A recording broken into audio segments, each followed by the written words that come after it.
I was born in the small town of Kinskov, in the mountains of Haiti. Life was poverty, but we survived by growing and selling fruits and vegetables. Our home was a single room made up of stones. I was 6 years old and my little sister was 3 when the ground started violently shaking and we came home to a crumbled house. The massive earthquake in 2010 changed everything.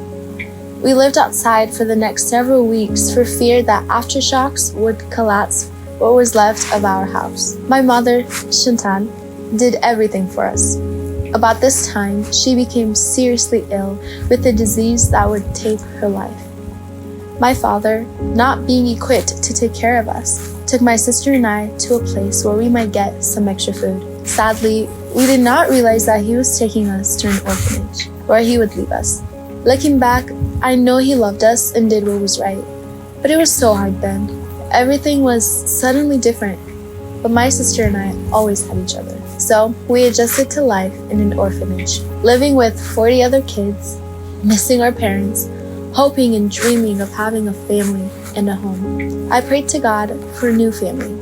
Meanwhile, God was working in the hearts of a family in Oregon. Jesus was preparing our new family in ways that were truly miraculous. So after 3 years in the orphanage, I walked into a room and embraced my mom and dad.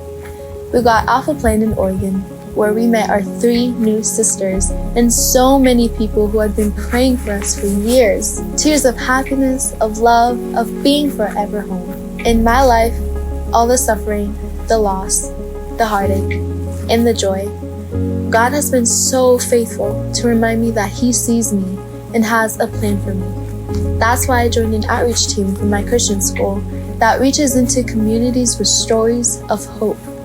We act out dramas on stage, share Christ with individuals, and serve needs in the community.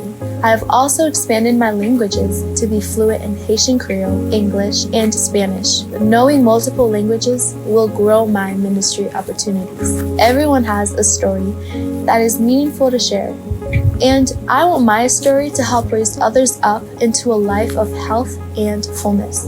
I am so excited to pursue my future plans at Grand Canyon University. I believe early education is a wonderful place to raise young hearts and minds to know that no matter what happens in your story, there's a good shepherd that cares for you.